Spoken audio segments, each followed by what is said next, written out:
after the fact. Jill Colvin, could you just weigh in on the mountain of irony here if the Steve Mnuchin-run Treasury Department ends up being the federal agency that is in receipt of a flag from a bank about a payment that originated from one of Donald Trump's accounts to pay off a porn star that he wanted to keep quiet? I mean, just think of the sentence that you just said and how incredible it is that is what we're all talking about right now, that possibility here. Look, we've already known that Michael Cohen has changed his story here.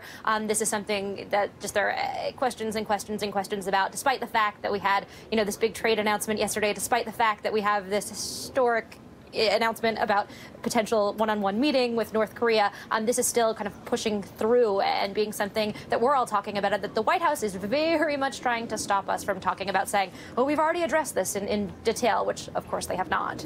Hallie Jackson, you've covered Michael Cohen. I've called him a lawyer out of My Cousin Vinny. What's the Michael Cohen side of the story? Could he just be, an innocent guy trying to be loyal to the boss, or could he be found guilty of some pretty egregious incompetence that by failing to get a signature on the document, Stormy Daniels may be standing on very solid legal ground? So history will probably be the judge of that, Nicole. I will say a couple of things here. Good. I think that on the one hand, you have this person. He's not just like a newcomer onto the scene, as you know. He has been by Donald Trump's side for a very long time. This is not just like a campaign era person who came on in 2014 or 2015 to help him prepare for a presidential run. Michael Cohen's been through the ringer with Donald Trump, and that's why Donald Trump trusts him to take care of things for him, perhaps unrelated to this. I will say, when it comes to the legal argument, some legal experts have raised, when it comes to the initial non-disclosure agreement, that it has Cohen's signature on it, that has Stephanie Clifford, a.k.a. Stormy Daniels' signature on it, that there is a clause there that says and or. I think this is something you've talked about on the show, which may actually undercut to a degree, perhaps, Stormy Daniels' case. Now, I would also mention that Daniels has a new lawyer than she used to have. He's been on our network. You just played the sound bites from him. And they are very aggressive here in going after this and in trying to build a legal case against not just Michael Cohen, but against the president.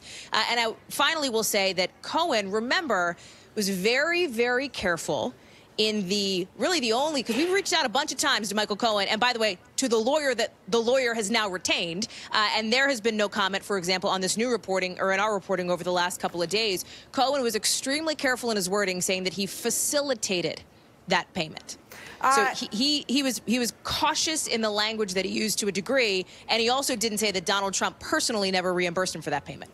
Ken Dilanian, to a lawyer, these are obviously important distinctions, but to the general public, where I believe close to 70% of the public already disapproves of this president and the job he's doing as president, he runs the risk of adding to that number of humans that may just disapprove of the job he does as a husband. I mean, there is a human element to this story. Stormy Daniels is a compelling figure for three reasons. One, she's willing to give back the money to tell her story. She doesn't look like she's after any financial gain. Two, her original account that she detailed in In Touch magazine, the president. She didn't tell the story of any unpleasant encounter. She talked about Donald Trump as someone who was afraid of sharks. She talked about how he offered to help her on The Apprentice. She doesn't tell a story of any sort of encounter gone awry.